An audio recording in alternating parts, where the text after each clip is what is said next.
Alright guys, what's going on? Today, we're finally changing out this Roush exhaust I have here. Currently on the car, I have a BBK catless mid-pipe, catless X pipe, and this Roush catback. It's muffler delete, so it has no muffler, but it has a resonator in the middle to try and help with rasp, but it doesn't really help with rasp much. There's like an extraordinary amount of rasp in this car. And drone on the highway. I got a clip for you guys of what the drone on the highway looks like. Okay guys, so 5th gear now, cruising on the highway, going about 65. My speedometer is a little off, but this is one of the main reasons why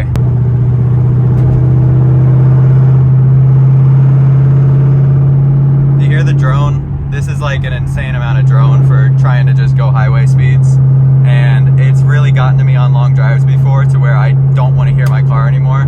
So this is pretty much the main reason why we're going from the Roush to the Borla S-Types.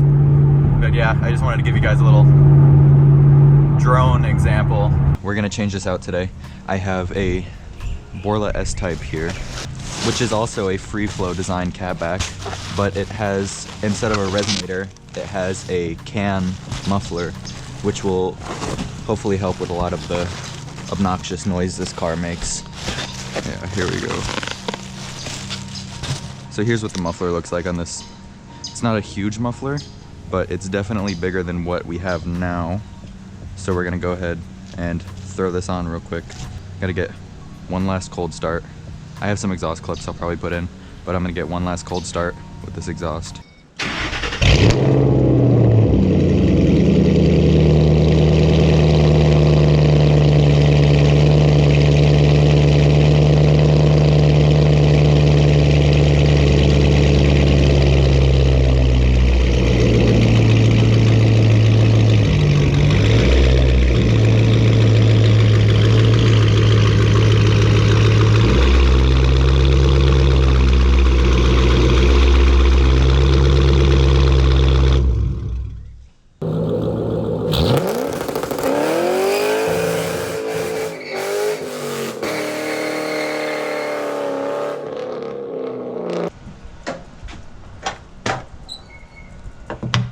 Okay, so before we start putting the Borlas on, I need to clean this filter. I've had it on here for like 2 years now, and it was red. It was that same color red as my battery, and now it's not red at all. All of the oil has gone, and there is so much dirt in it. I want to get my throttle response back because I have begun to start feeling the effects of it, and that's where this kit comes in. It's a K&N air filter recharge kit.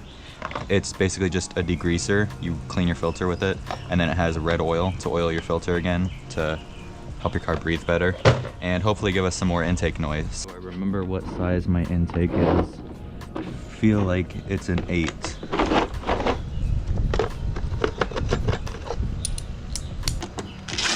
Let's go. It's an 8.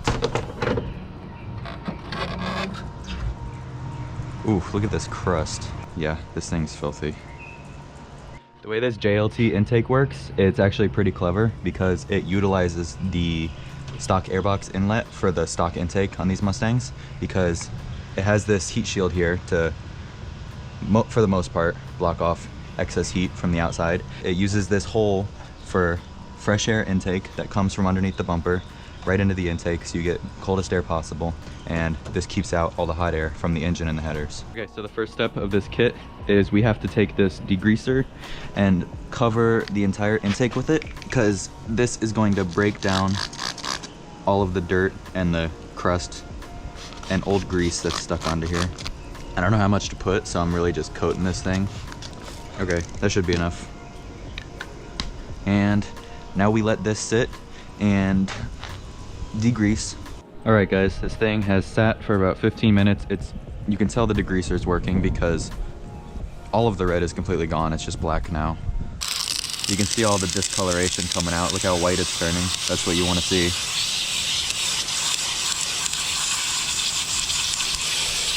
Oh, this thing is filthy. All right. So the filter is completely white now. This is what you want to see, and we just have to let this sit in the sun for a while let it air dry, and then we can re-oil it. And so while this is drying, I'm gonna finish up working on the exhaust.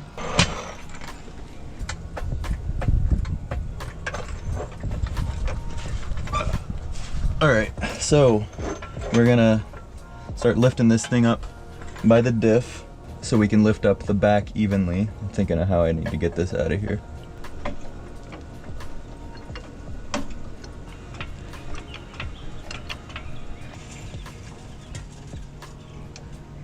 Look at that, boys. No leaky pinion. I have dealt with a leaky pinion here for so long.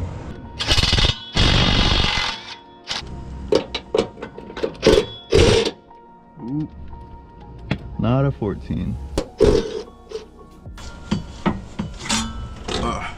There we go.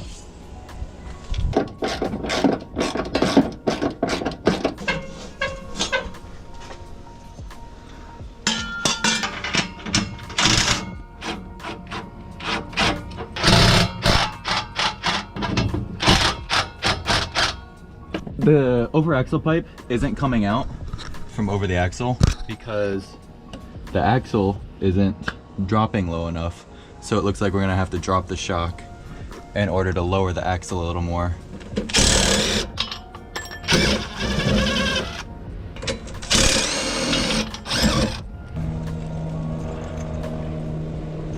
Oh, I lowered the rear end a little bit, and now this should line up, hopefully. Yep, that was a lot easier. All right, the old Roush exhaust is out. I got a little dirty getting it out. Now we can start working on putting the Borla S-Types in. I don't know if I showed before. Here's the tips. There's the can muffler. This is the pipe that goes from the mid pipe to the over axle pipe. And here is the over axle pipe. First we gotta put the mid pipe in and get this sticker off so it doesn't stink when it gets hot.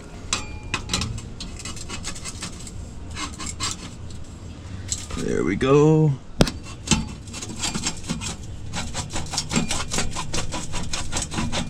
When you're putting an exhaust in, you always want to start from the part closest to the headers and work your way back, and only get things tight enough to where they won't fall out, but don't tighten it all the way because we're gonna have to do some adjusting to make sure our tips come out straight. I almost put it in without the clamp, but Borlas supplies these exhaust clamps so we don't have to reuse the old ones. Slide this on first.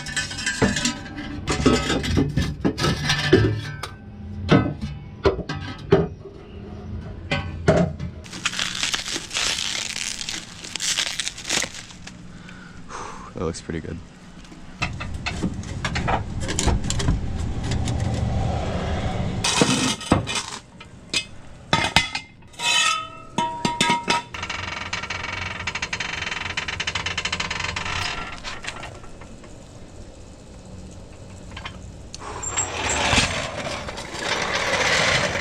All right, there we go. I got the tips all lined up. This hanger is kind of bad though. I'm probably gonna have to replace that. But this one's all good. It's time for the first cold start now. I almost forgot about it, but the intake is all dry now. We gotta oil it up before we put it back in the car so we can start it.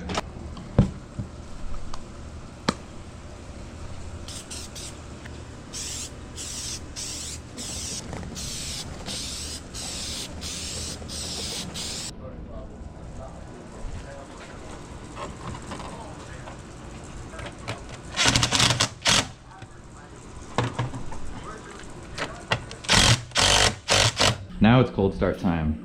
Get to hear this exhaust for the first time. Hopefully there's no leaks.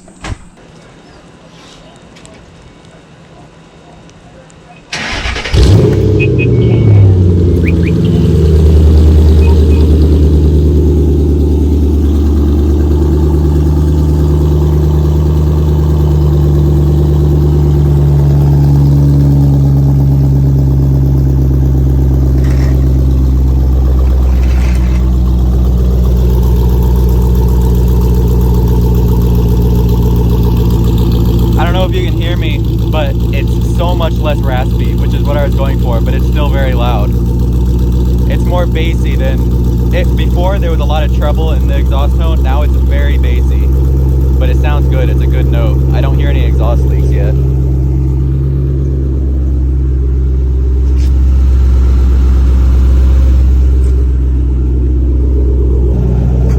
Now that it's coming down to an idle, it's very manageable tone. We need cams though.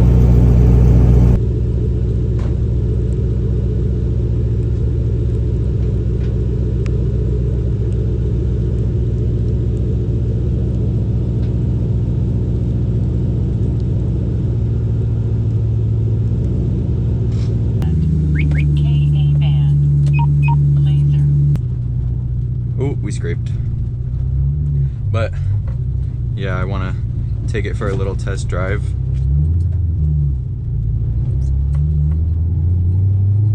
See how the new intake feels too. But as you can see, we got that Florida weather going, so we're not really going to be able to do any hard driving. I don't know if you guys can hear that, but my back right tip is vibrating on my bumper. That sucks. I'm gonna have to fix that. That's annoying, actually.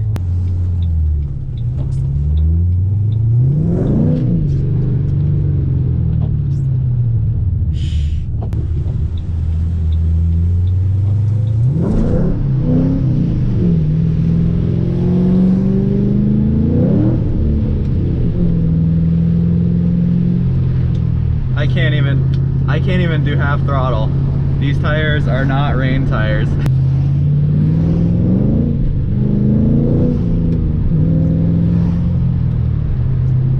The S-Types sound perfect, honestly. I was hoping they wouldn't be too quiet, and they're not. They're mellowed enough to where I feel comfortable driving my car without making the entire state of Florida mad, but they're also not like, you know what I mean. They're like a perfect middle ground for an exhaust. This is exactly what I was looking for. I got some pictures for Instagram. So I haven't revealed the rear end yet when this was filmed.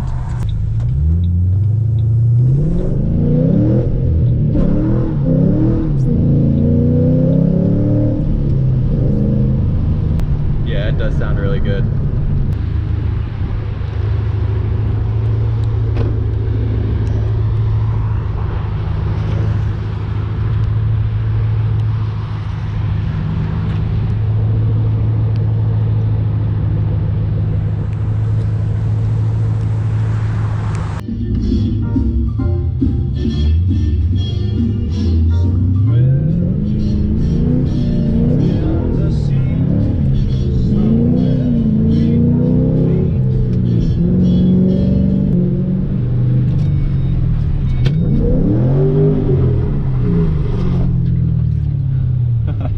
It's way too slippery.